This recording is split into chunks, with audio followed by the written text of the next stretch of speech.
Saluete Cairete. Les latinistes et les hellénistes du lycée Saint-Rémy à Roubaix dans la région des Hauts-de-France sont heureux de participer pour la 8e fois au Festival européen latin grec 2024. Nous lirons en français les vers tendus à 214 de l'Assemblée des femmes, traduits par Victor-Henri de Bidour, dans le cadre de notre projet Parole des femmes à Roubaix, organisé par le professeur Madame Vandal. Nous avons travaillé sur les lieux à Roubaix qui mettent en valeur les idées ou les projets d'une femme née à Roubaix ou qui rend hommage à une femme célèbre. We work on places in Roubaix which highlight the idea of project of a woman born in Roubaix or which pay tribute to famous women. Notre groupe a choisi de lire sur la place de Roubaix, devant l'hôtel de ville. Nous avons choisi ce lieu grâce à la carte du patrimoine de Roubaix. Our group chose to read in front of the grand place of Roubaix between the Saint Martin Church and the town hall.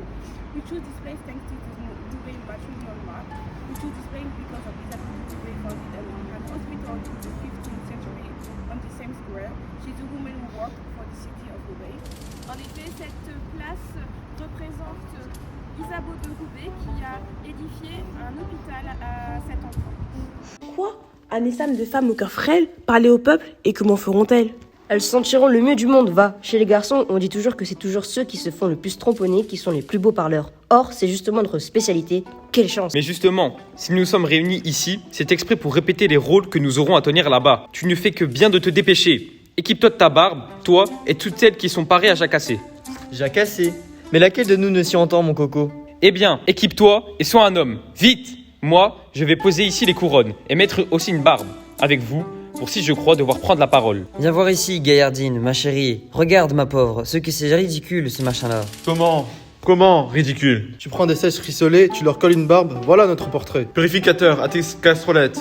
Passez, avancez dans l'enceinte. Le clerc, cesse de jacasser. Assis-toi, passe avant. Qui demande la parole? Moi? Mais la couronne et le ciel soient propices. J'y suis. Tu peux parler. Bah quoi? Faut que je parle avant de boire? C'est ça, boire? Mais alors, mon chou, à quoi bon mettre une couronne? Oust, des blés. Tu aurais fait la même chose là-bas. Bah quoi? Ils ne boivent pas à l'assemblée? C'est ça, tu te figures qu'ils boivent? Oui, Pardiane, et du corset, en tout cas. Leur décision, quand on y réfléchit, c'est comme s'ils étaient saouls. Elles divaguent. Et puis, ils font des libations, parbleu. Ou bien, à quoi ils boiront tant de prières si le vin n'était pas de la partie? Et s'ils s'engueulent comme des pochards, et celui qui le vin a mis hors de ses gonds, la police l'embarque. Eh bien toi, va donc t'asseoir. Tu n'es bonne à rien. Seigneur, mieux valut pour moi rester sans barbe. Je vais sécher de soif à ce que je vois. Une autre demande-t-elle la parole? Moi! Bien, mets-toi la couronne. L'affaire presse. Allons, tâche-toi de bien parler, comme un homme, dans la bonne attitude, en prenant appui sur ton bâton. J'aurais souhaité qu'un autre que moi, un des habitués de cette tribune, vint, en développant les vues les plus judicieuses, me permettre de rester à ma place sans intervenir. Mais je ne puis tolérer, du moins, est-ce mon avis personnel, que des cabaretiers fassent chez eux des réserves d'eau. Non, je le jure sur la tête de mon mari. Formés, mesdames? Encore, mesdames, et c'est à des hommes que tu parles. C'est la faute à Épigonos là-bas. Je regardais de son côté, je croyais parler à des femmes. Tire-toi de là aussi et va t'asseoir là-bas. Avec votre permission, je décide que c'est moi qui mettrai la couronne et qui parlerai. Je supplie les dieux d'accorder à nos délibérations des suites salutaires. Moi qui ai place à part entière, tout comme vous, dans la communauté de ce pays. Je supplie les dieux d'accorder à nos délibérations des suites salutaires. Moi qui ai place à part entière, tout comme vous, dans la communauté de ce pays. Je suis desserré à calmer notre conduite politique. Elle est gangrénée. Je constate qu'elle donne des levées de commande à des malfaisants. S'il y en a un qui se comporte bien pendant un jour, pendant 10 jours, il entasse les méfaits. On passe les responsabilités à un autre? Il ferait encore bien pire. Ah, ce n'est pas facile de chapitrer des hommes aussi contraignants que vous. Ceux qui sont pleins de bon vouloir à votre égard, vous le redoutez. Et ceux qui ne veulent pas de bien, à tout coup, vous êtes alors pour genoux. L'assemblée, il fut un temps où nous la désertions totalement. Mais du moins nous étions d'accord sur les Canaries d'Agéréos. À présent, nous y venons. Mais celui qui touche la location la porte au nu, tandis que celui qui ne la touche pas crie « À mort les profiteurs d'assemblée qui font la chasse aux allocations !» Bravo, ma belle, ça c'est bien envoyé. Malheureuse, tu as crié, ma belle, tu aurais fait du joli si tu avais fait ça dans l'assemblée. Mais je ne l'aurais pas dit. Alors commence tout de suite à ne pas t'y habituer. Autre chose, cette histoire d'alliance, quand elle était en débat, on prétendait que si elle ne se faisait pas, l'État était perdu. Une fois faite, elle devenait détestable.